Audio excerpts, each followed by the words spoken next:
Hey everyone, thank you for joining episode 31 of The Green Life. Today's episode is going to be all about dietary guidelines. This is an episode you guys requested, so thank you for that. And as a guest to discuss this, I have Dr. Henry Ealy, or Dr. H, who will be sharing so much goodness about this. He's very experienced, over 25 years in naturopathic medicine. He's a researcher at heart, as well as the founder and community director of the Energetic Health Institute and the driving force behind COVID-Con, which basically brought a lawsuit against government for fraud. So it's really, really cool to see a man that is so involved in health and really cares. He's also one of my mentors, and I'm very, very excited to have him here. I keep on inviting him, and he keeps on saying yes. So you can check him out in episode 6 and 18 as well, where we discuss the future of healthcare in the first one and water in the second one, and they are brilliant. Today, we're going to share some golden nuggets about nutrition and health, and this is part 1. Next week, you'll see part 2. And without further ado, let's dive into this. Welcome, Dr. Ealy. Hello, Dr. H. Thank you for being back on the show. How are you today? Oh my goodness, Chantal, I'm so good. Thanks for having me back. It's so much fun to be here with you all the time. It's like we finally, I'm so tired of talking about COVID. So you always give me this opportunity to actually talk about health. And it's like, oh yeah, that thing we should be talking about the whole time. So thank you so much for having me. Oh, no, you're welcome. And I love how you share things and connect dots. So that's great. Although maybe COVID will come up again today, I don't know. But, well, mostly because we are going to talk about dietary guidelines and the way that they can kind of mislead people. And my thoughts around this, having you on the show, is that we can actually dissect a little bit where they go wrong and have your holistic approach to it so that people understand that we're not, cookie cutter like humans. We are so unique that our approach to nutrition needs to be unique as well. And Sure. instead, what I've been looking at is dietary guidelines in Europe and the US. The US had their new ones coming out in 2020. I mean, they were a little bit late, but 2020 to 2025, and it's 5 years. And although they had a lot of speakers actually talking to the USDA about what wasn't right with the past dietary guidlines, they seem to just change the wording of a few things and then kept exactly the same things going. For example, we had Dr. Milton Mills that was talking about how dairy is really a racist food because most Okay. African American, I don't want to call it African Americans, most people of Most black color, folk. Yeah, yes, most black folks. because Yeah. not everybody comes from Africa, you'll know. And Exactly. exactly, they were actually native, and that's another subject for another day. And he was saying that's a racist food because we are intolerant to it, and it's true. And instead of how they didn't change that, of course, instead of like they reworded like you can totally use soy, it's like equal to. And then other things, like the misconception of oil, like fats, for example, they talked about oil, and then in that category, they also put fish. And now people are Mhm. really going to be confused about fish Sure. being oil, what's Sure. going on.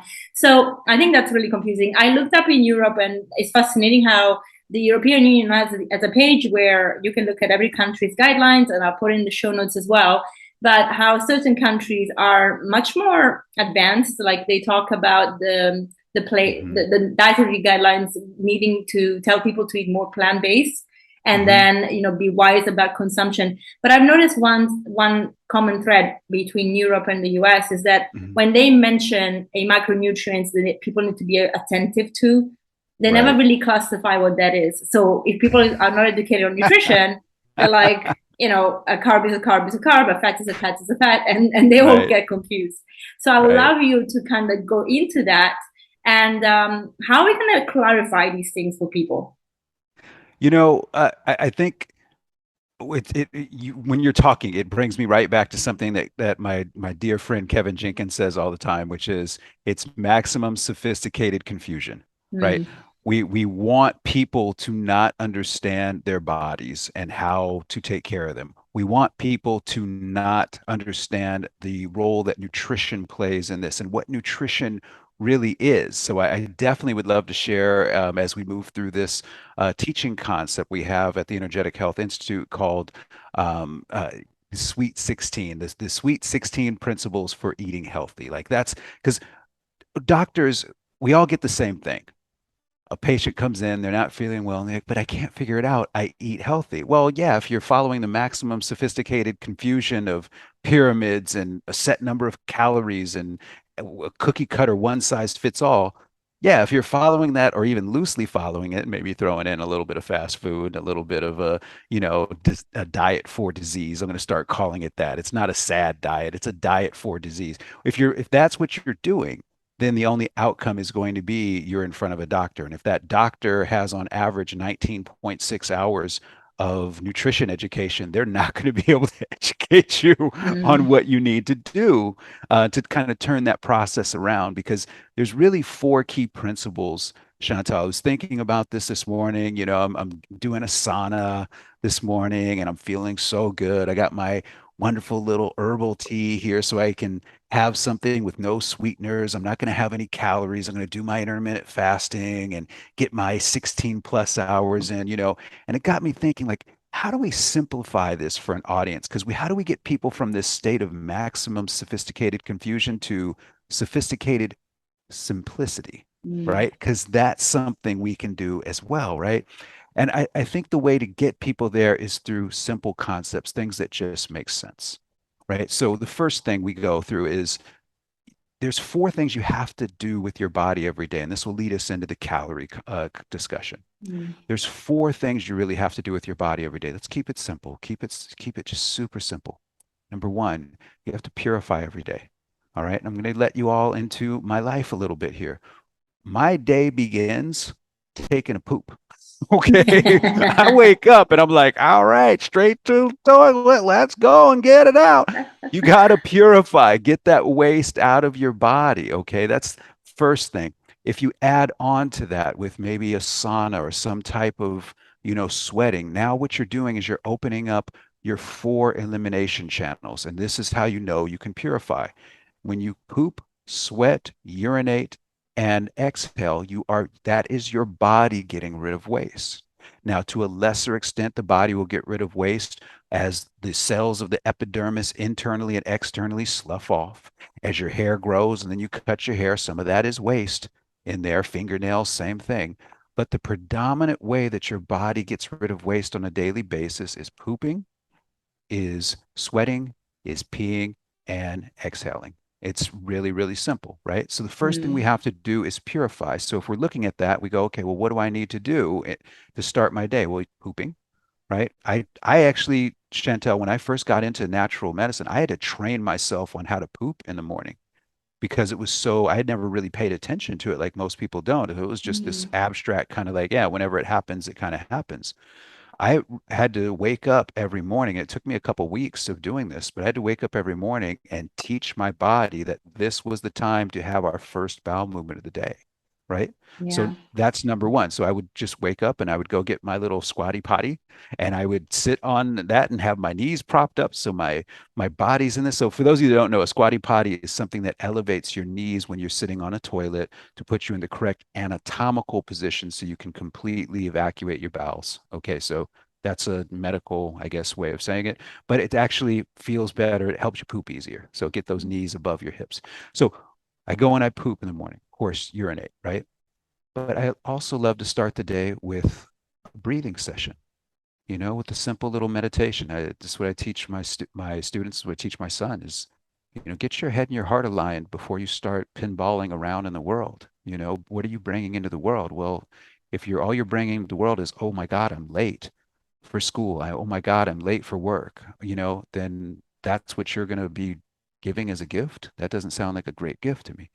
And then the last one is really, sweating. And that's the thing that we do the least of, but the best time of the day to get your sweat on, whether it's yoga practice, whether it's cardiovascular work, biking or running or whatever, sweating in a sauna, that's the best time before you eat any food. I like to get my workout in before I put any calories into my body. I like to make sure I burned off everything from the day before.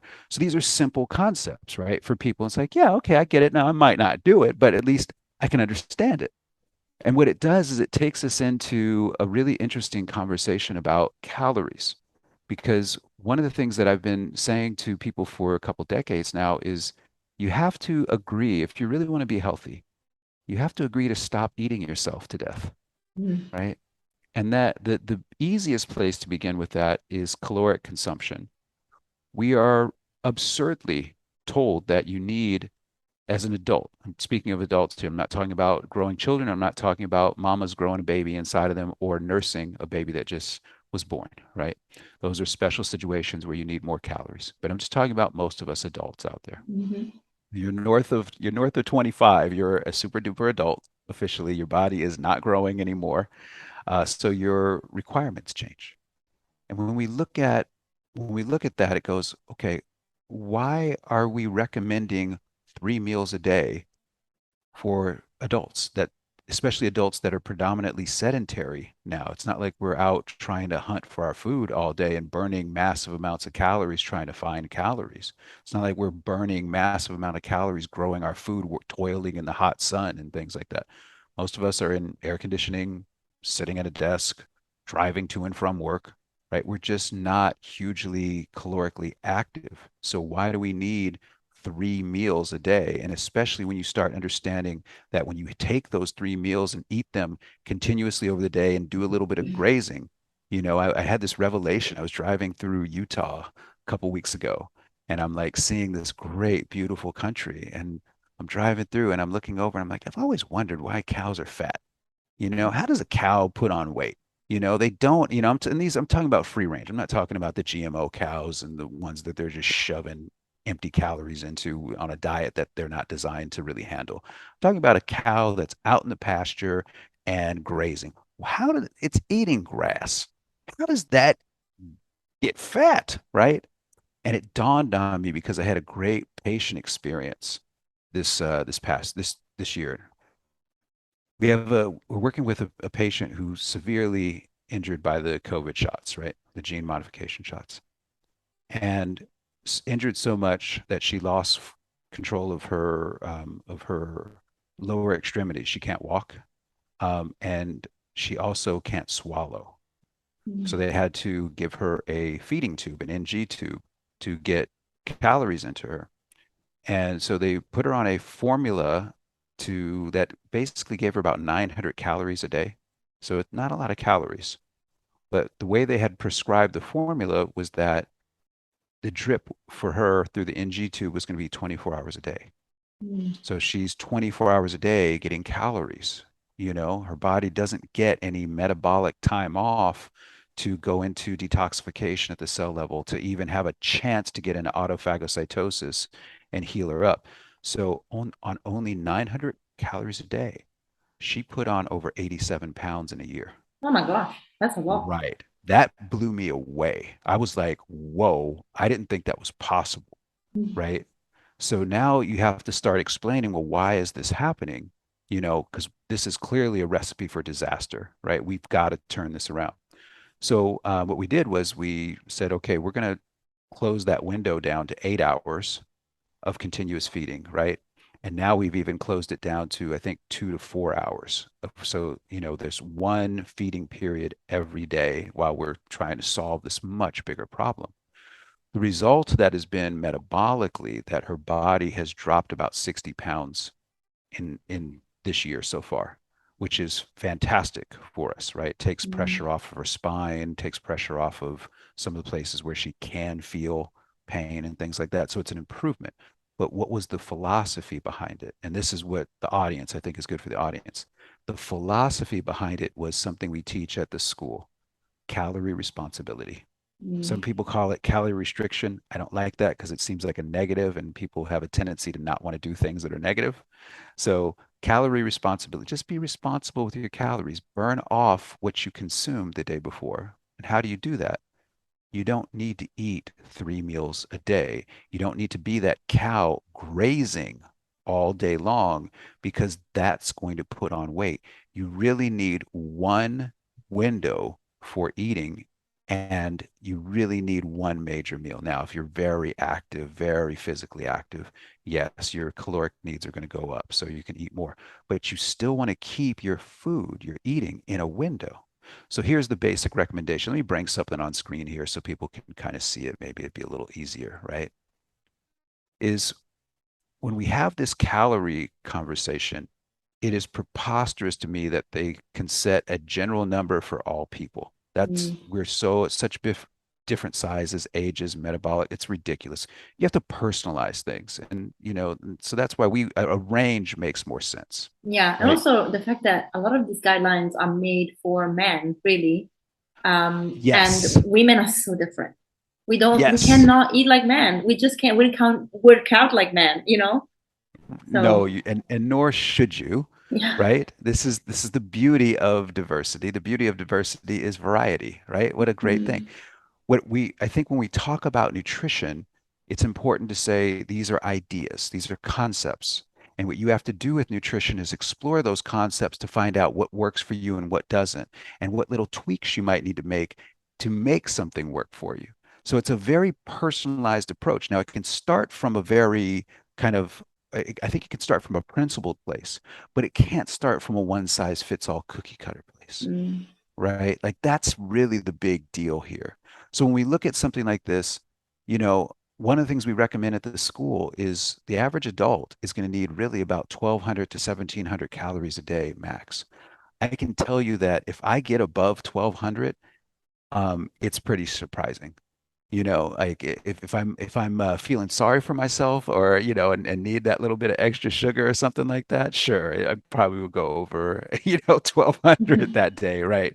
I have a little treat. Oh yeah, did anybody see, that kind of ridiculous stuff. But if but for most part, no, you don't need to go over 1,200. Like I'm a regular sized dude. I'm just under 6 feet. About feeling really good. I'm about 162 to 165. I Mm, like that. It's a great, good, solid weight for me. It's about college weight. You know what I mean, and everything. yeah, And I'm like damn near 30 years past college now. So you start getting into this, and it's like, okay, well, how did I do that? Well, calorie responsibility. I don't go really above 1,200. Now, if I'm on vacation or if it's a family affair or something like that, yeah, okay, whatever, right? If you're celebrating, that's different. That's an indulgence, whatever. I'm talking about the staples of what you do. yeah, So the staples of what I do is I'm about 1,200 calories or less typically, maybe a little bit more, but I'm nowhere close to 2,000 a day. Nowhere close, right? That's a diet for disease right yeah. there. Okay, it's too many calories for what I need metabolically every day. I'm not in the forest putting out forest fires every day. You know what I'm saying? I'm sitting at a desk. I need to respect that. Yeah, and I Then, think those 2000 calories are also go hand in hand with what people choose for calories, of because obviously course, they've been always told the main part component of our plate is an animal part or byproduct, right, and they are right. very calories rich, right? So if we want to have, if when we're looking at these calories, actually you probably have an abundance of food, Hmm. but your food is mostly plant-based, and we know plants have less calories. So you're Right. looking at high nutrients, abundant, but you're removing those things that are high calories and over time become way too much, probably. Well, Chantal, I think you nailed it right there. The body isn't hungry for calories. The body, when we get that feeling of hunger, is hungry for nutrients. Mm, Now, some of those nutrients are carbohydrates or lipids or amino acids that the mitochondria of the cell can convert into energy. But yeah. to that conversion process, what we call a biotransformation of a carbohydrate into an energy molecule, is going to require nutrients. It's going to require minerals. It's going to require vitamins, especially B complex vitamins. It's going to Mm, require these things so that the process of going from step one to step two and step two to step three and step three to step four all are dependent on nutrient availability. So eat, if we eat empty calories, the sodas, right, and everything, the body's like, well, thanks for giving me one of the building blocks, but I mm, don't have these other building blocks that I need. So I'm going to just store this until later. And then we have the creation of fat for by and large, right? yeah. So when we look at this couple of things here, right, is I think it's important for people. when they're talking about nourishing, remember we said purify, nourish, move, and then rest, right? Mm. These are the four things you want to do every day: purify, nourish, move your body, and then rest your body. Simple. Okay. When we're talking about nourishing, we have to first question, okay, why did they say 2,000 calories a day or 2,200 calories? Why are they saying that? They're saying that because it's based upon 19-year-old male models, Mm. a modeling by and large. That's where most of what is put out by the United States government on nutrition comes from. Actually, it traces back to World War II. What did we need to do to keep a 19-year-old male soldier on the battlefield? That's where Mm. most of these recommendations come from. Of course, that doesn't apply to women. And of course, it doesn't apply to people of advancing ages, 30s, 40s, 50s, 60s, our super seniors. It doesn't apply to growing children, or there's all these special personalizable situations that they don't account for. And the only way that I've figured out how to handle those is to give people principles. Let's work from principles and not protocols. Yeah. Okay? Because protocols are cookie cutters. I don't like those, but I do like principles. So if we say one of our principles is, hey, there's this for most people is the range, 1,200 to Mm. 1,700.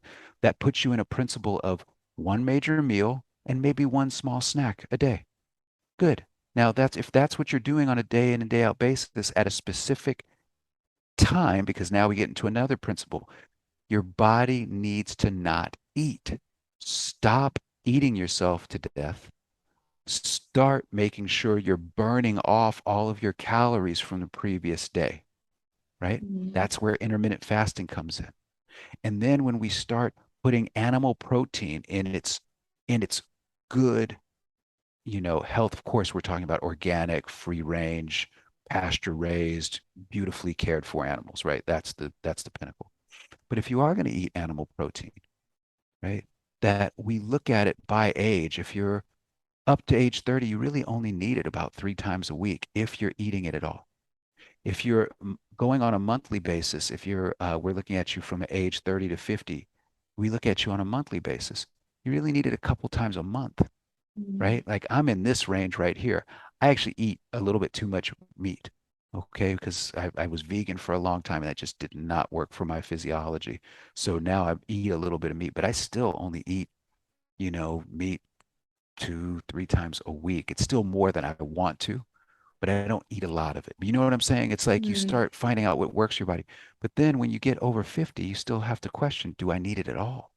Mm. Every basic research is showing us that plant-based and even vegan is really the way to go because of the nutrient capability. And of course, when I say plant-based, I want everybody to understand I'm talking organic.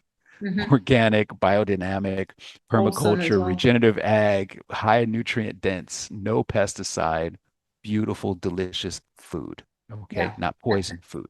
And I think when you So, say vegan, it's important also to talk about whole food because that is obviously the movement that is veganism and the agenda behind this movement as well that is pushing for a lot of right, lab produced meat. And I know some of them, right. they have great PR and they sound amazing. Now they have I think Kim Kardashian for Beyond Meat or one of them, I don't know. Oh, And really? You mean Kim, who's gonna tell us all how to eat now? A socialite who has never done anything but is somehow a royalty in this country is now gonna tell us what we need to do to eat.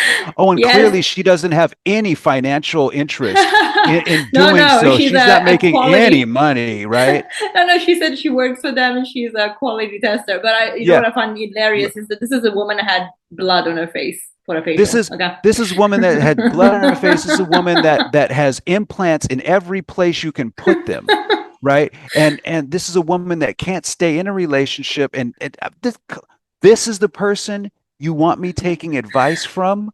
Get out of my face with the celebrity pushing of propaganda. This is nonsense, I right? know. Oh my God, that'd be, that, oh God.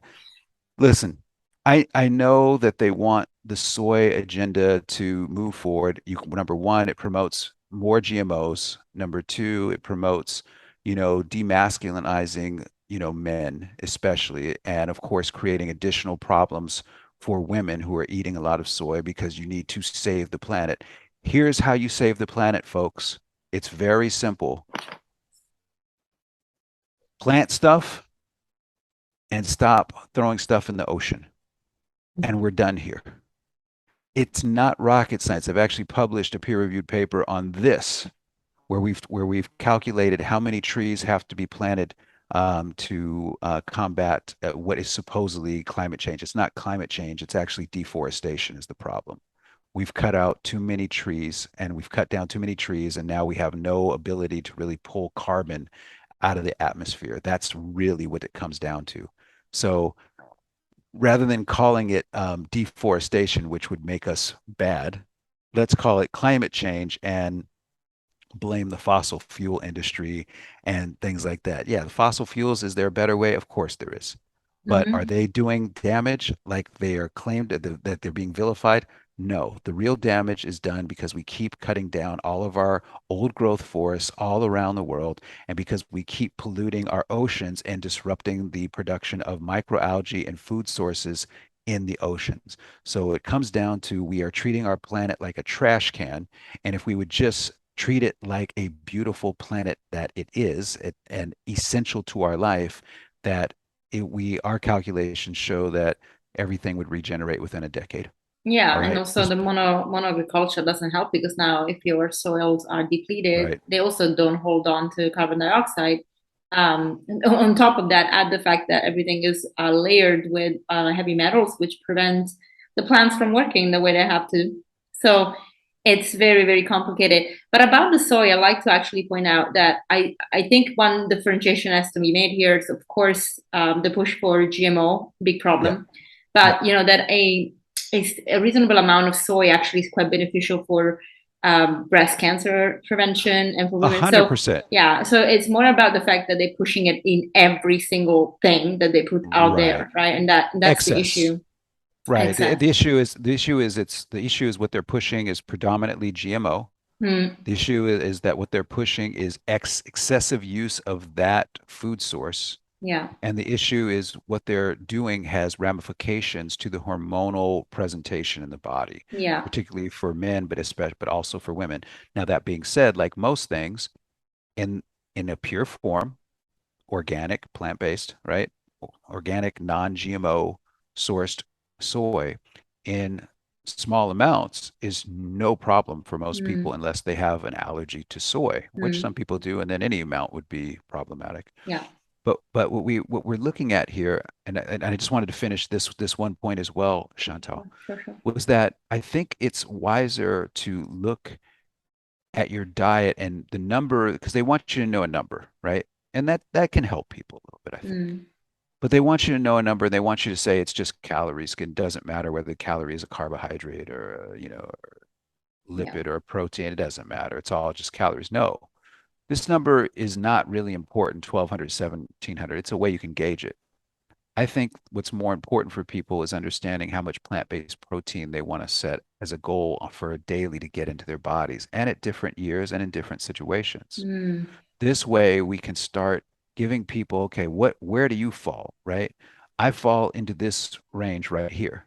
Yeah, I'm with you So there. I want to be thinking for the most part about 30 to 40 grams of plant-based protein, organic plant-based protein a day. Now, I may not get there, or I may find that if I do that too much, it just doesn't feel right to my body. So what do? Drop it down a little bit. Hmm. If you are need a little bit more and you're feeling like, hey, things aren't healing up the way that I'm accustomed to, maybe you do need a little bit more plant-based protein. And how can you get this? One of my favorite delivery systems for me and when I break my fast every day is a nutrient-dense smoothie.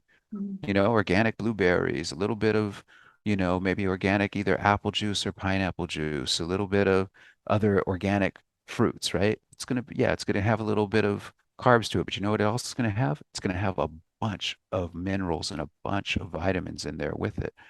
And when I add in a little bit of, vegan organic protein powder to it, now I'm like, okay, maybe I start with 12 to 15 grams. Well, I'm halfway home in one Yeah. little drink. And then I added in a little bit more. There's a little bit more in the fruits and things like that. But now I've set myself up. There's my snack. I'll have a little meal later in the day. And what you end up getting is your body gets everything that it needs because it doesn't need much, but what it needs, it needs. So I prefer to teach patients this one. Chantel. I prefer to get them to know, okay, I want you to start reading your amount of protein you're eating. I want you to know what your protein number is.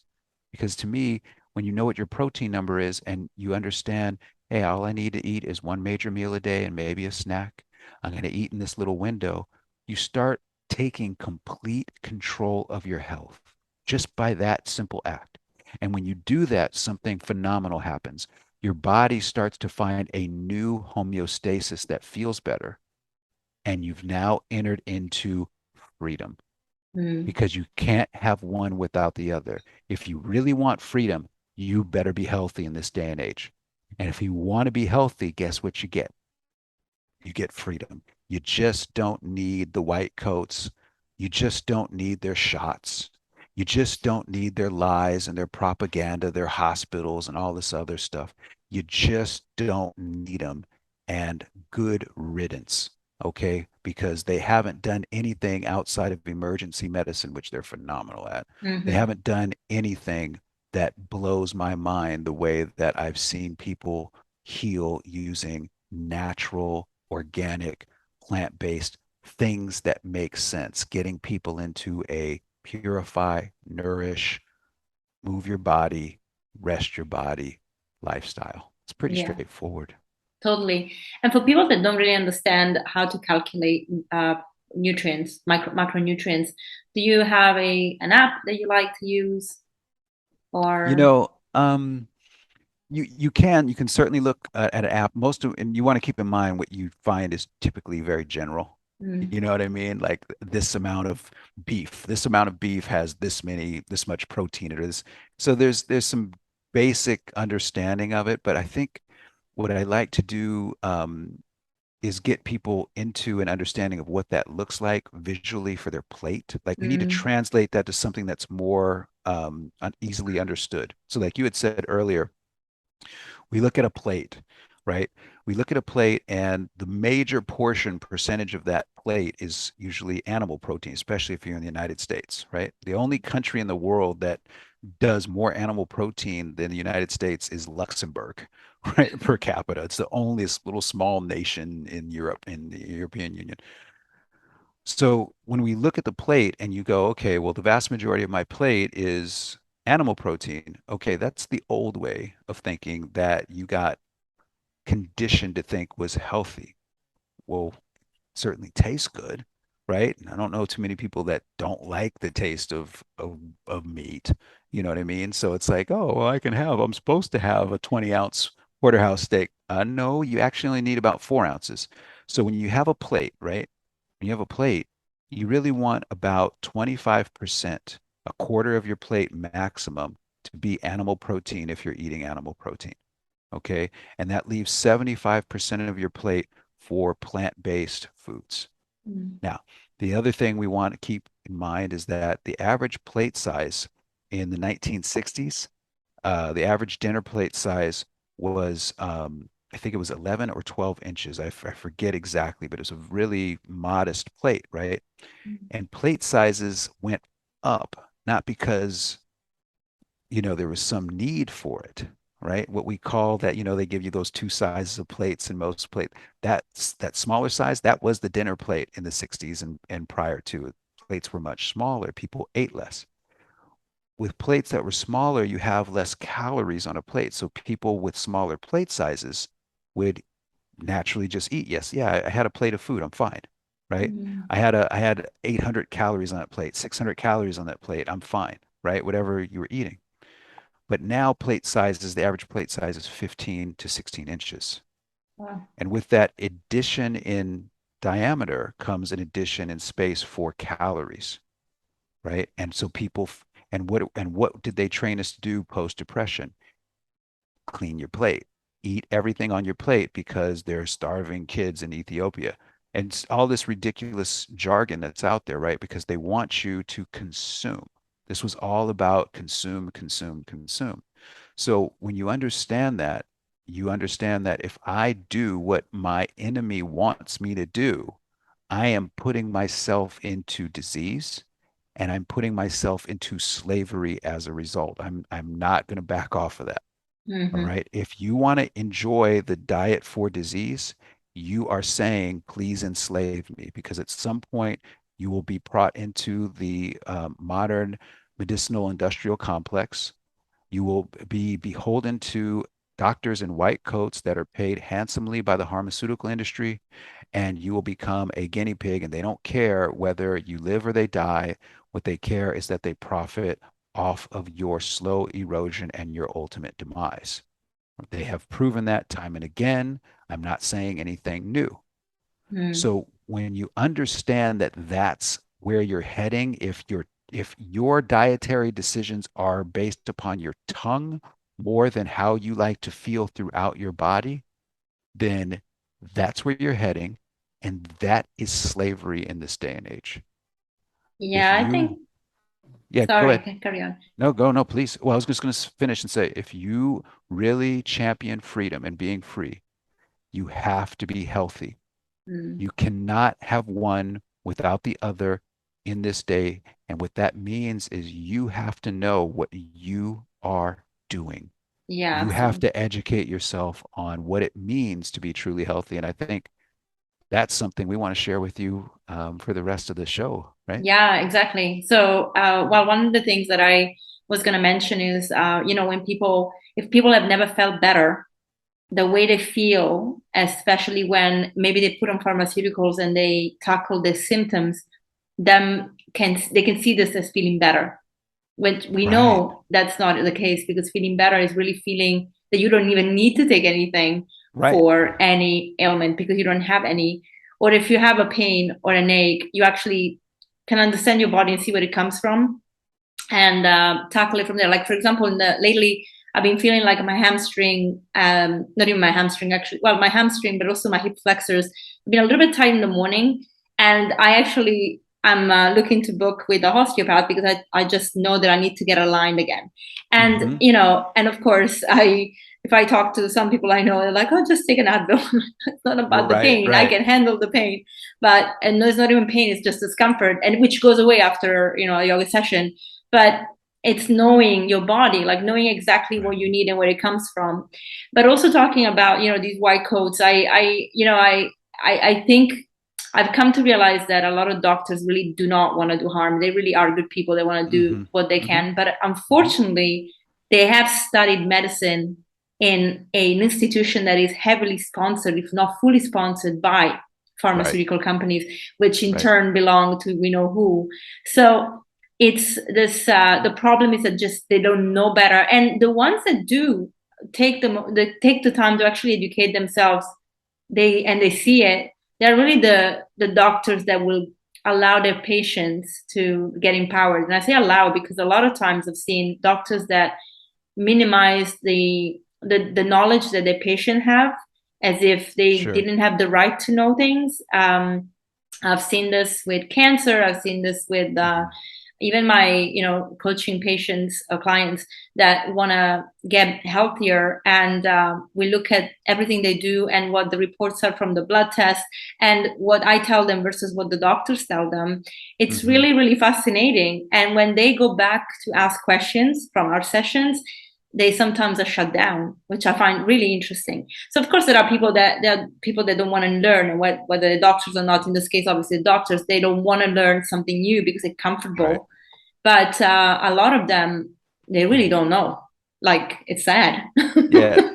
Yeah, well, and let's talk about that with the audience for a second. They don't Yeah, know because they're not taught to know, yeah. right? It is very clear that the National Academy of Sciences in the United States does a survey every few years on the state of nutritional education in modern medical schools, and they send surveys out, and it has been shown and proven, and this is you can find this on PubMed, that doctors on average get 19.6 hours of nutrition education in about a 6,000 hour program. Mm, That accounts to basically a weekend workshop that they get. They get basically a weekend workshop, and that's only in the schools that are do it, and less than 25% of schools even do it. The pharmaceutical industry knew that their death blow to profits are healthy people. And what keeps people healthy? Nutrient dense diets, free from pesticides, free from the biologic and toxic stressors that the body has to endure in the diets for disease. Yeah. So, what do they support? They support diets for disease. Well, that's why there are McDonald's in hospitals, I right? know. Because what they're saying is their mantra to people is, and including doctors, is food plays minimal to no role in a person's disease process or health or outcome. That if a person is in a disease state, it's because the body is doing something wrong. Well, no. If a person's in a disease state, it's because the body is in survival mode. The body is in survival mode because of severe nutrient deficiencies. I Mm, know one thing about every person that has ever come to me to work on a disease. They are nutrient deficient, and most of the time severely. You were talking about your hamstring, right? I've been hmm dealing with I've been dealing with vertigo for the last couple weeks and feeling very off and sudden intense fatigue. And I started going, okay, I don't know what this is, but I know something's wrong. So I said, well, when you don't know, when in doubt, cleanse them out. And I started doing some detoxing with bentonite clay and mm, psyllium, and I started putting in some herbs, some pau de arcos, and some artemisia, some things that are natural antibiotics, in addition to a really, my normal nutrient profile, my supplements plus my organic plant-based lifestyle. And I had to have an honest conversation with myself. I was eating too much sugar. I got into a habit of having a sweet, sweet, a sweet, a sweet. We're going through a lot of things and all that, and we all need some sweetness in our life, but I wasn't getting any sweetness in my life. So what did I turn to? I turned to foods. I mm, turned to a little sugar here, a little taste there. And normally I might have that once or twice a month, but it was now happening 4 or 5 times a week. mm, And what does sugar do? It feeds infections.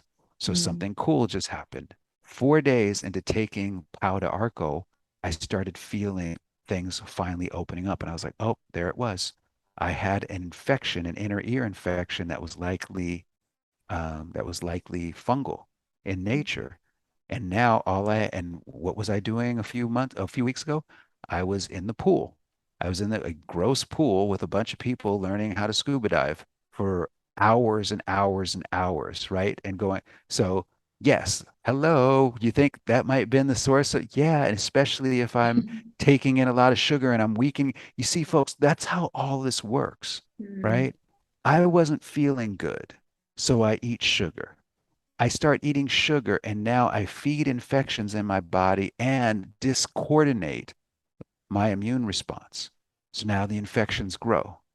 And then, depending upon where the infection is, I start feeling bad because one of the things funguses do is they release mycotoxins, and those cross the blood-brain barrier and can leave you very discombobulated, a lot of brain fog, and also can lead to sudden drops of energy, right? mm, So then you start taking some herbs, organic, that match the ability to kill those infections. You correct your diet a little bit. Okay, done with the sugar, right? We're taking sugar breaks right now. You get back into the staples of your existence, and you get into the simplicity of purify, nourish, move your body, and rest. yeah. You do those things, and something amazing happens. Your body, which is designed to seek homeostasis, which is designed to heal itself, heals itself. Did Mm, I need any medications, any pharmaceuticals? No. Did I need any advanced, you know, clinical, do I need an MRI to check out what's no. What I need to do is explore the most likely things first. And if that doesn't work, then we can escalate. But mm, what happens is we flip flop that too much. And because there's no understanding of the enormous role, I'm going to show your audience something in 1 second. The enormous role that nutrition plays in all this, because we don't explore that first, what happens is people start putting more pharmaceuticals and go through more interventions that ultimately do more damage than they do good. yeah. And what they ultimately come back to in most cases is, well, It didn't really work. The best I got was stable or, but now I got to be on this medication the rest of my life. Okay, if I got to be on something the rest of my life, I'd rather it be something delicious. So that's going to be organic, plant-based food. That's what I'm going to be on the rest of my life. I'd rather it be something that I know my body really needs and doesn't have an adverse side, profile with it, adverse event profile with it. New multivitamin, I don't know, some chlorella, right? I'd rather be on, you're going to be on something the rest of your life. Why not be on something that actually helps your body produce energy, helps you feel good, and when combined with the appropriate lifestyle that you've personalized that works for you, makes you feel good about yourself, right? Mm. Like that's possible too. And that's really what we've been proposing. So let me share this with you. This still blows my mind. We unearthed this in 2020, Chantel. It still blows my mind that we're not talking about this. So one of the things that the CDC does in the United States is they do what are called enhanced nutritional analysis studies every so many years. So this was as of 2016, this one, right? So this is there were several that we looked at, but the last one we found was 2016. Now, keep in mind, it's just gotten worse and worse and worse with everyone, right? It's just the Yeah. trend is clearly downward and off a cliff because what they're assessing is how how many Americans are deficient in the bare minimum of these major nutrients for immune function and just general cell health, vitamin A, C, D, E, and zinc. And look what they're doing. These are minimal amounts that they're saying. How many Americans aren't getting these minimal amounts of Yeah. these nutrients? Remember, your body isn't hungry for calories, it's hungry for nutrients, right? So that's why when people eat at fast food, they after they've had a really big high calorie meal, they're still hungry. You're still hungry because your body's like, yeah, you put all this stuff in me, but it was really empty. It was empty calories. I'm looking for nutrients, not calories. So now, when we look at this, like let's take it, for example, vitamin A. Vitamin A, the government says you need 2,300 to 3,000 IUs a day. We say at the Energetic Health Institute, it's probably closer to about 100 to 150,000 IUs, but the form matters. We don't want the activated form retinol. We want beta carotene, Mm. right? So, for example, if you drink a glass of carrot juice, organic carrot juice a day, you're going to get close to about 100,000 IUs, right? So it's Yeah. easy to get in your food, but Yeah. we need way more. This is the bare minimum to keep a soldier on the battlefield. That's what this is. Mm. Well, what they found was that the average adult was getting 2130 in terms of IUs of vitamin A. That's 2,130. That's not even in their range. It's below their range. Yeah. But what they found through their surveys was, and some of these are blood draws that they're testing, 35 to 45% of Americans as of 2016 were deficient in vitamin A. 35 to 45%. That means in this population of 35 to 45% of Americans, they are not replicating immune cells with any effective speed to ward off disease. That's what vitamin A does from an immunological perspective. Mm. Vitamin C. Vitamin C, they said all you need is 75 to 200 milligrams. We say at the school you need 3,000 to 5,000 milligrams a day. This is a joke, right? This is a joke amount right here. Well, even with this joke amount, still Then, 37 to 46% of Americans were deficient even with in all the OJ they drink, huh? even with all that OJ, right? Yeah, right. All these wonderful, wonderful citrus fruits. We look at vitamin E. All you need is 22 to 22 to 200 international units. Adults were only getting 13. Oh my Lord. So Mm. that means 60 to 84% of Americans deficient in vitamin E. Zinc, you don't need much, but you need what you need. Americans aren't even getting enough really for their 11 to 15% of Americans deficient in zinc. Zinc activates the storage form of vitamin A, beta carotene. It activates it so that the body can use it. When you look at this, what you're the story that you're getting is Americans, like I said, you know one thing about every person as a doctor that comes into your office. They are severely nutrient deficient. This Yeah. confirms it. Well, then we get into COVID, right? And what Yeah. do we learn about COVID? COVID, people who have 50 nanograms per deciliter of vitamin Vitamin D D. in their bloodstream, 50, that's all you need, Mm. have a 99.9% recovery rate, regardless of age, regardless of high risk factors, regardless of ethnicity, regardless of biological sex, regardless of everything. It's a 99.9% recovery rate, only according to the study I'm citing, which had over 270,000 people in it. Mm. Yeah. 2.7% of those needed hospitalization. Only 2.7% even needed to go to a hospital. So look at so now what happens when SARS-CoV-2 gets unleashed? Yes, it's a bioweapon, it gets unleashed. What happens when it gets unleashed? Well, because 65 to 95% of Americans are deficient in vitamin D, they have no ability to withstand the assault Yeah. upon them. And so what you're left with is an understanding that because Americans are so severely deficient in nutrients, so severely overfed with empty calories, and have so much extra weight that creates all these other sequelae, what you're left with is the perfect conditions for a firestorm in terms of infectious disease. And that's exactly what we saw Exactly. happen in this country. And what would have stopped it? Eating healthy. Yeah. Yeah. I mean, You to be know? honest, I see vitamin D deficiency even in Portugal. It's amazing to see a country where I in the US, in the UK, I was kind of used to it because we never saw really the Right. sun.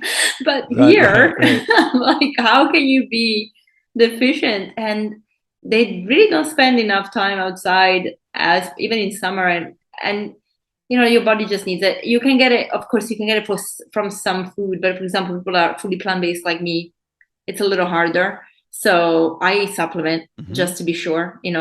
Right. And talking about supplementation, actually, there are a lot of people that really don't trust the supplements industry. I Right. don't blame them because there is Hmm. very little regulation in the US. It's much better in Europe. Hmm. Hmm. What's your take on Hmm. that? How do people know what to choose if they want to supplement and need to supplement? It's a very fair feeling for people to have, right? If you're going to the Walmarts of the world, to get your supplements, even the GNCs and places like that, you're really not getting medicinal grade and high quality. I mean, you can put any stamp of certification on there that you want, but I think what you're concerned about is the ability to have a product independently tested for purity.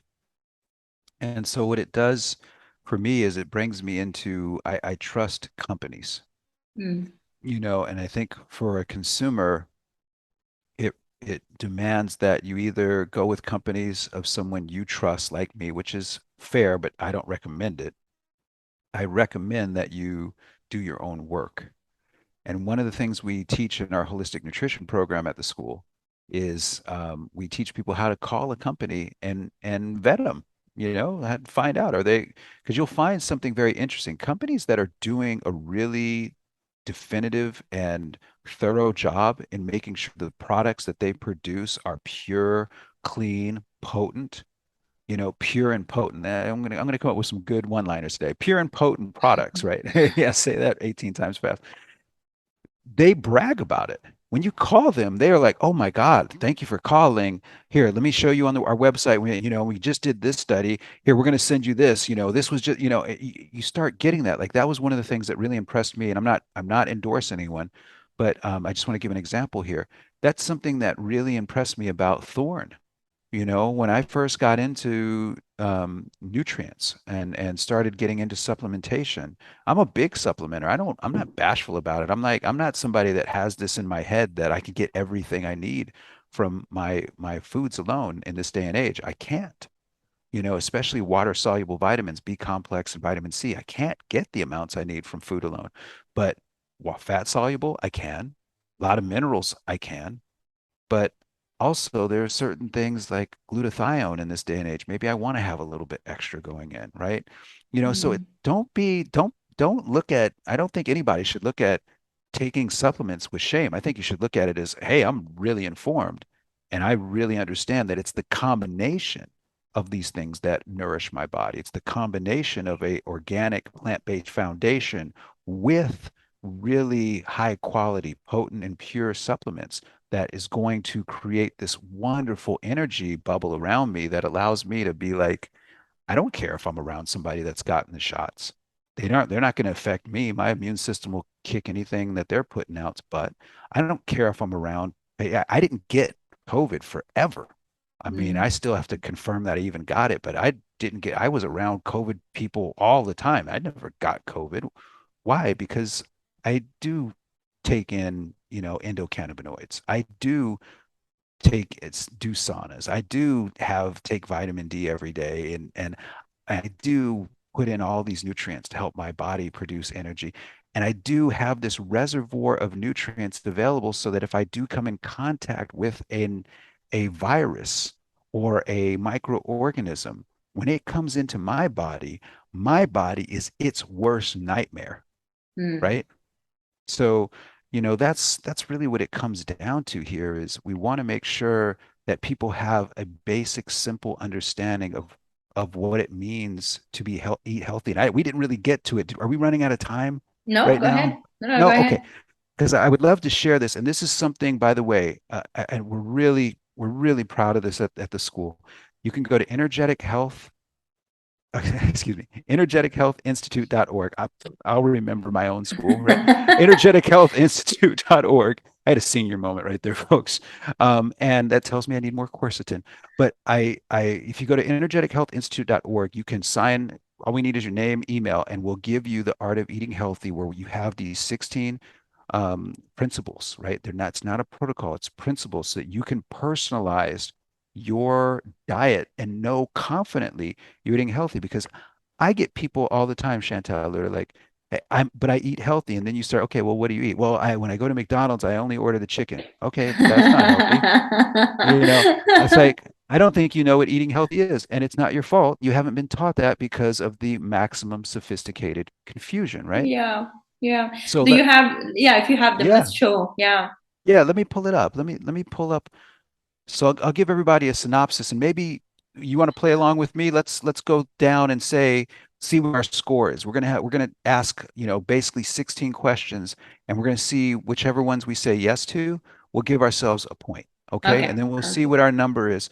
I think the goal for me, Chantal, is to always be above 12. Mm. So I want to have 12 or more makes me feel like, yeah, I'm doing a pretty good job of eating healthy. We're not talking about absolutes. If you're a 15 out of 16, you suck. No, that's not what this is about. Okay. I think 12 and up is a good goal. All right. So Mm. let's go in and do this and me and you will keep score. And if you're listening, keep score with us. Okay, you ready? Yeah. So does your meal provide all the nutrients for mitochondrial energy production? Yeah. Yeah, me too. But that's because I take a multivitamin. If I didn't take that multivitamin, I wouldn't be able to say yes. All right, because I Mm. wouldn't be getting enough of the B complex vitamins. All right. So give yourself a 1 if you're taking a multivitamin. Number 2, and we can talk about multivitamins too. That's a whole show. Yeah, I You know. know. Number 2, is your meal made of organic source foods for energetic nutrient density? So do you eat organic? Yes. I'm gonna put half a point because sometimes I can't. Most things we eat are from our garden now, so that's organic for Okay. sure. Other things we try and buy organic, sometimes we can't find them. So I'm gonna put half just to be Just a conservative. half point? Okay. Yeah. Okay. I'm a snob. I'm gonna say yes. The only time I don't eat organic is when I go out to eat dinner, and that's usually once or twice a month. But those are indulgences, and we account for indulgences. You better have some indulgences because getting through life is hard enough trying to be pious. Okay, don't try to be pious. Just be use look at food as staples. Like, what is the majority of your diet like? And then give yourself the freedom to have some indulgences and enjoy life. One of the life's enjoyments is the enjoyment of food, right? And it doesn't always have to be healthy. If 99% of your diet is healthy, you can have 1% of indulgences or whatever, right? Yeah, So actually, now, funny enough, you say that in some of the guidelines for Europe, especially like France, I think had that where they actually advise highly organic and plants and enjoy your food. Enjoy your food. It's like an experience. enjoy it. Right. It's not a punishment. I'm eating this carrot. Oh, it's not a punishment. Enjoy it, right? Yeah, All right. So number three. So now you're at 1.5 points. I'm at yeah. 2 points. Okay. So now question three. Is your meal free of any known delayed food allergens? So are you keeping delayed food allergens out of your diet? Yeah, I don't think I'm having anything I'm personally allergic to from the Right. last time I checked. So yeah. So give yourself a point. Now, if you don't know, if you're playing along, listening, and you don't know what your allergens are, then you can't give yourself a point. So one of the Mm. things that's really important if you're going to be free and be healthy, right? Remember, you can't have one without the other, is to know which foods your immune system likes and which foods your immune system doesn't like, Yeah, and and I eat love that eat about your accordingly. teaching practice because we always talk about at the school how even kale, which is healthy, could be a poison for somebody. It could be, right? Yeah, Don't guess when you can know. yeah. It's simple, right? And then we get into, is your meal at least 60% alkalizing? Now, this is a nuanced topic. I'm going to come back to this and we're going to pull up Mm, that chart for everybody and we're going to show it. So we'll come back to this. So just say, let's keep it simple. Are you eating something green every day? yeah. Right? Yeah, I am too. So that's a point, right? Remember, our goal is 12 or more, right? We're not trying to create little perfect robots around here. We just want to say, Mhm. hey, give yourself an idea of what you could call and consider eating healthy. If somebody argued with me, Chantal, that I got 10 out of 12, I mean 10 out of 16, but like for example, but I'm not eating anything organic, I'd be like, okay, well, that's kind of a big deal. That's why we need the first four. It's why it Mm, was the second question. So I'd say once you switch over to eating organic, then you can say you're eating healthy. You know what I'm saying? Like yeah, that would be my advice to them. It's impossible for me to tell somebody they're eating healthy when they're not eating organically. All right. yeah, That would be the yeah. one little caveat in there. Okay. I think that Uh, one goes in hand with the alkaline, which you're gonna explain after. right. So we'll say number five. Does your meal have at least one green food? Yeah. So we'll say 2 points there. We'll give ourselves another point there. Mm, If you're eating plant-based, that means you're getting a lot of antioxidants. So are you yeah, getting antioxidants in your diet? Yes. So that's yeah, 6. Does your meal have less than 8 grams of refined sugar? So yeah. for those of you, that's 2 teaspoons, two small little spoons of sugar. So yeah, mine does too. So great. And does your meal include something naturally sweet? Yesterday Yeah. I had a mango. Oh, so good, right? There you go. That's totally cool. There's your sweet. Yeah. Are there 8 to 12 grams of fiber in your meal? Oh yeah. Yeah, all right. So now fiber is going to help you poop, and fiber Yeah. is going to be converted by bifidobacterium in your digestive tract, Dr. Sabine Hageson's work, right? Mm, Into butyrate, which then converts into GABA, which then makes you feel nice and good. chill. Yeah, right. So fiber has this huge role in actually your mental health. Okay, how cool is that? And it helps you purify as well. Hmm. Let's see here. Does your meal include a raw fruit or vegetable? Yeah, Yeah, plenty. Yeah, right. Want to make sure we get some of those natural enzymes in. Is your meal prepared using healthy preparation methods? Meaning, are you yeah, making sure you're not using a microwave? Are you not overcooking your food? Yeah. yeah. Does your meal include, if you eat meat, does your meal include environmentally safe fishes and meats? If you eat them. If you don't eat them, give yourself a point. Why not? Right. So, Good. so yeah. So right now, so far, I'm 12 for 12. Now I'm gonna be transparent with your audience, Chantel. I did this same test about 3, 4 weeks ago. Mm, Okay, with on another show, I did this same test. I only scored a 10 out of 16. And that so kind you, of let me know, hey, doc, you're not eating healthy, you're not walking your talk, time to get it going again. But now Mm. so far I'm 12 for 12. This is great. All Yeah. right, I'm feeling and I'm feeling better too. Yeah. Whoa, are you kidding me? That's how it works? Yeah, that's how it works. So number 13, is your meal prepared using environmentally safe cookware? Yeah, always cast Yeah. iron, earthenware, nickel-free, stainless steel, great stuff. Um, 14, are your friends and family involved in the preparation and cleanup, especially moms, the cleanup of the meal? No. Yeah. Yeah. Yeah, for Nobody. me, yeah, me too. I pretty much cook for my son. He helps out with the cleanup, but that's something. So I'm not going to give myself a point. That's an area of improvement, right? But I have a question here. I actually do Yeah. not like people in my kitchen. Well, Is if that a if point? not liking people in your kitchen makes you feel better, Yeah. okay, then give yourself a point Okay because that then. means you're in the environment you want to be in. But most folks like having some music playing and some people helping out, even if it's just cleanup, right? Do you not like people even cleaning up helping you? No, I like people chatting to me if they want to chat, but I like to do everything myself in the kitchen.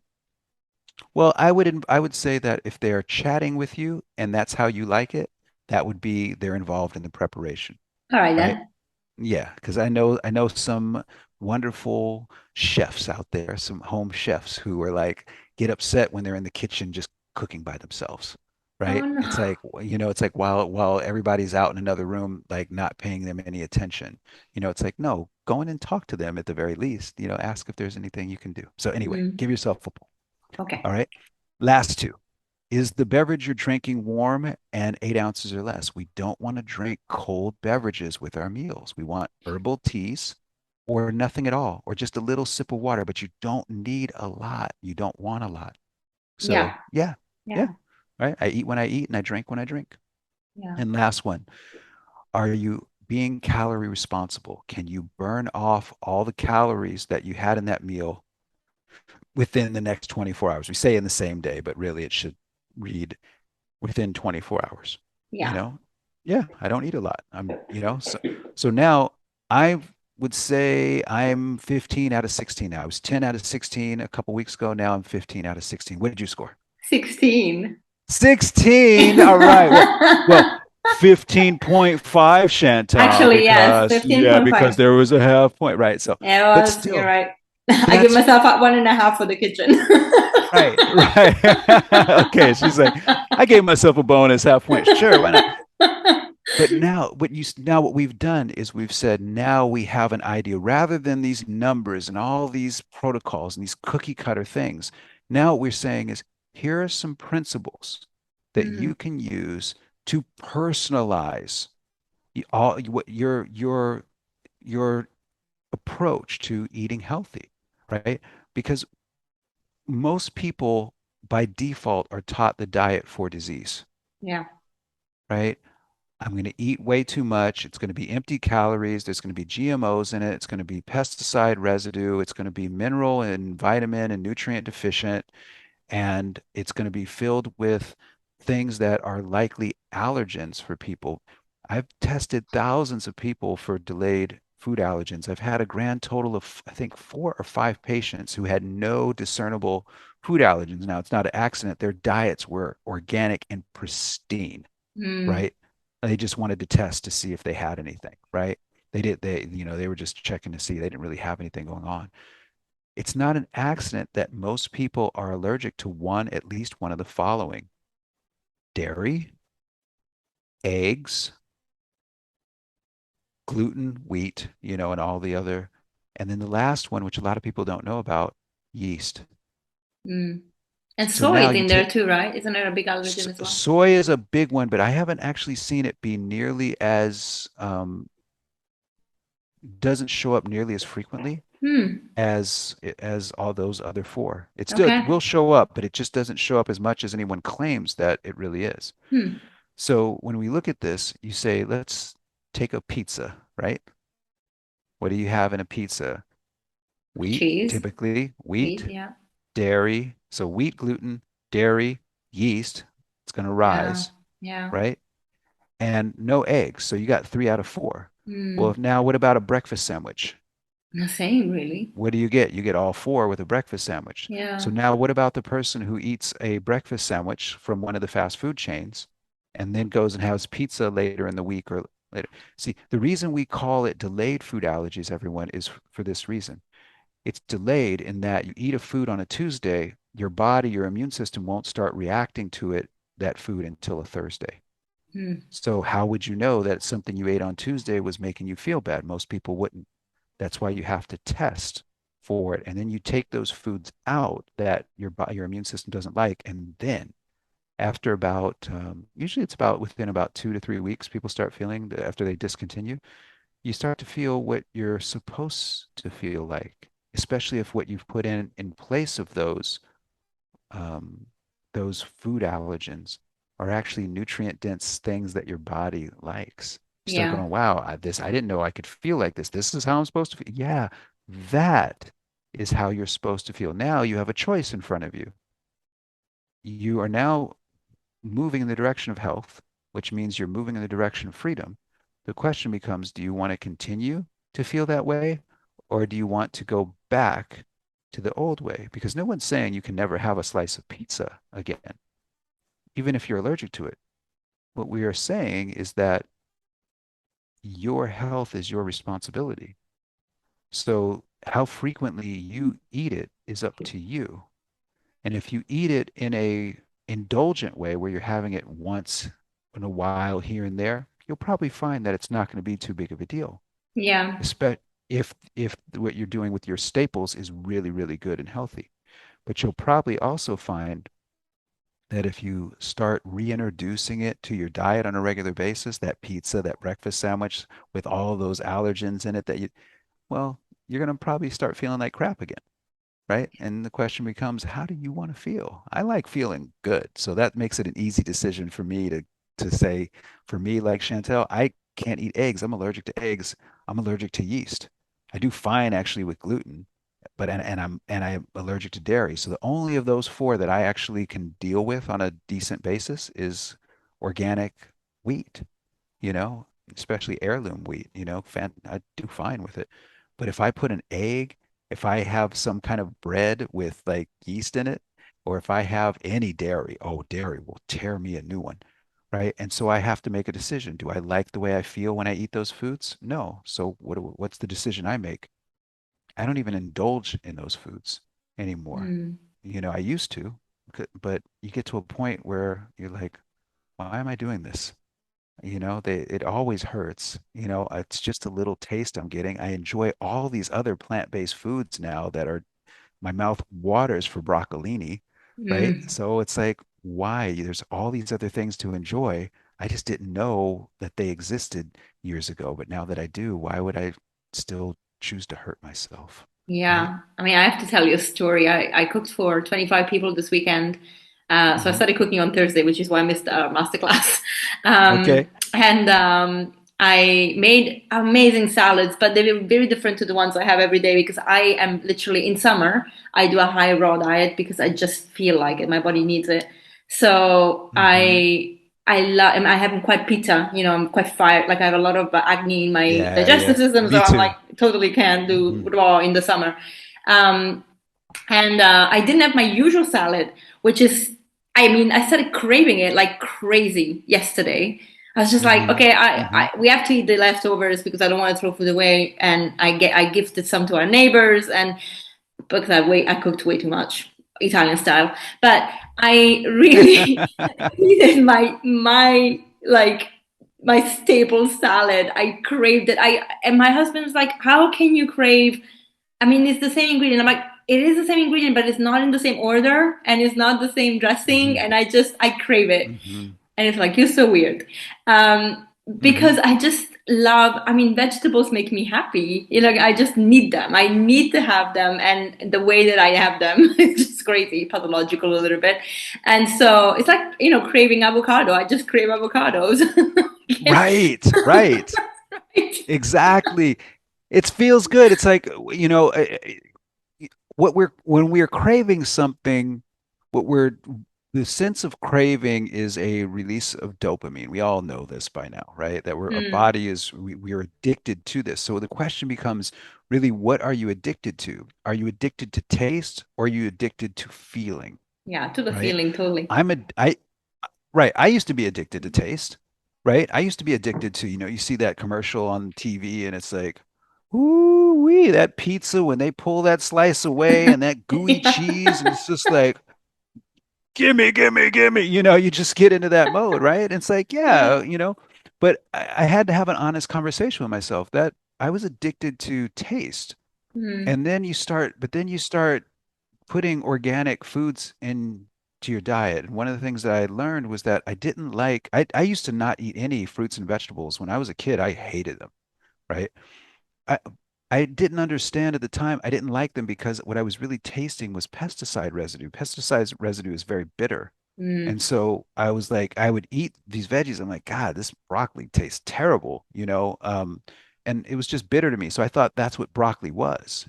So I was a meat, potato, cheese, you know, American, like I was an American. And I still am an American, but now I'm an American who feels good. And what I had to have an honest conversation with myself about was, am I really going to allow taste to dictate my choices so much that the tastes that I'm craving make me feel bad long term? That doesn't make logical sense. I'm a pretty logical person. And so once I had that, I'm like, okay, I'm eating for taste instead of eating for feeling. And what you mm, find out when you start transitioning your diet from the diet for disease into this eating healthy approach where it's organic, plant-based, you start finding out that, wow, when the pesticides aren't on the food, those fruits and vegetables taste amazing, right? mm, Wow, when they're grown in nutrient-rich soil, wow, it's actually the minerals from the soil that get taken in through the roots that give the fruit and the vegetables their flavors. The things that taste better, they taste better because there's more minerals available in them. And I mean, and with more minerals comes more vitamins in terms of the developmental process of the fruit or the veggie. And you start learning that stuff, and it's like, oh my God. So if I just get higher quality fruits and vegetables, whether I grow them, whether I purchase them, whatever, I'm going to enjoy my food. My food can be medicinal and delicious. yeah. Whoa, what a crazy concept. I can eat myself healthy instead of eating myself into disease. Whoa, okay. So what do I have to do that? Oh, I have to make a few sacrifices because they're not funded well. I have, with our own tax dollars, I have to go and pay a little extra more. No problem. I have to go to special stores and farmers markets. No problem. I have to learn how to grow my own food. No problem. Right? I have to learn how to do things that actually, in the process of doing them, help make the world a better place Mm, and help me feel better as well. And then you start finding something that occurs. I now am not so grumpy all the time. I'm now not so easily frustrated and aggravated by little things anymore. Oh, it was the pesticide residue. Oh, it was the absence of nutrients that was having an impact on my emotional state. You got it.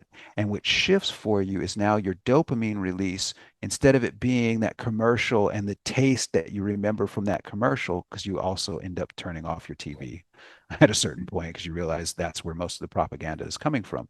If what happens for you at that moment is you realize I don't have to be addicted to taste. I can be addicted to how I feel. yeah. And now I've hooked up that when I eat that broccolini that's organic, we sauteed it in this beautiful um, garlic. We had this incredible garlic last week. I forget the exact name of it. It's like butter chestnut or chestnut garlic or something like that. But it's a special kind of garlic that's wonderful for roasting. We roasted the garlic. The garlic, in terms of texture, Chantal, was so amazing that it tasted like there was cheese Mm. in there. It had the texture of cheese in there in a roasted You format. roasted the whole The whole thing, bunch. Oh right? my gosh, I Right? love it. Yeah, it Y- is like You butter. know? It's true. So it's like, so we saute some garlic, season it up, put some Yoko's vegan butter in there, put the roasted garlic in there, some sauteed a few onions as well with it and everything. And now you have this incredible huge thing that takes up 75% of your plate if you're eating meat, right? That is just filled with phytonutrients and sulforaphanes and which is very anti-cancer and fiber and chlorophyll and all and what's so incredible about it is it's delicious too. And you're Mm. like, why would anyone not want to eat this? Oh, I don't know how you can eat that. Try it. Oh, that's pretty good. Yes, get out of your preconceived ideas, get out of your allegiance and your addiction to taste, and know that when you move over to a eating healthy lifestyle, organic, plant-based, mitochondrial, no food allergens, something green every day, all the things we just covered. When you do that, what you are saying is no to the diet for disease, yes to having an energetic, healthy experience in your life, and yes to all of the benefits that come with it, not the least of which is your emotional state and how you feel. That you, through your diet, get to create a foundation for health, of course, but also for happiness. Mm.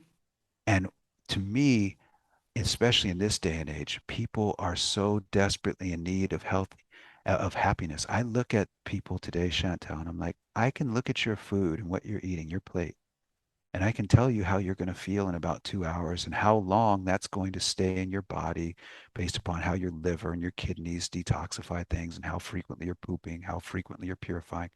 I can tell you what moods are likely to come out of you for the next several days because Especially if that's the way you eat all the time. and if that's every day, then I know what I'm getting as a person. Mm. I'm getting a person who's easily frustrated. I'm getting a person who is prone to anger and depression. I'm getting a person if their liver's impacted. I'm getting a person who's prone to anxiety if there isn't a lot of fiber in their diet. I'm getting a person who's prone to letting these emotions lead them into bad additional decisions with their life. And then their life goes off kilter and they're stressed out. And what do we do when we're stressed out? I just did it. I need some sugar. And where do we go to? Candies and sweets and ice creams and the things that we know aren't good for us, but I don't feel good anyway, so I might as well put it in. And then that exacerbates it. And now we have this just Cycle. ridiculous cycle that we got to break. How do we break it? By understanding that when you eat healthy, you're also not sacrificing that wonderful thing we call flavor. You're Hmm. actually getting more of it. Foods are more delicious, they taste better, and you have now the added bonus long term. Yeah. They make you feel better so you can eat for feeling. Now, I'm running out of time myself. I got to run into it, another one. Can we come back at maybe another future time and talk about the net effect of pH so people can Yeah. really understand alkalizing? Because it's a lot to explain absolute models versus relativistic models in a way that people can understand. And I really would like to give that topic Yeah, let's do a more part steam. two. Let's do a part two, and we can Okay. also talk about multivitamins then. Yeah, that would be great to talk about both those. We can cover both of those in a part two for sure for your Perfect. audience. Yeah, yeah. Thank So you so much, Dr. H. As thanks for always, I love having it, and me. we never should do an hour. We should always like pack two. Yeah, plan on two. We're gonna talk for a little bit. It's so much fun, and I really appreciate everything that you're doing with your show. And it's so wonderful to have people like you out there in the world who are walking their talk, living their truth, and sharing what you have found to be so impactful for you in such a loving and graceful way, with the world. So I love what you're doing, and it's just such an honor and a pleasure to be on the show with you. Oh, thank you, and absolutely likewise. Thank you for everything. I mean, you are my teacher as well, not just one of the guests on my show. You actually are my lecturer and guidance. So I appreciate everything you do for us too, for me.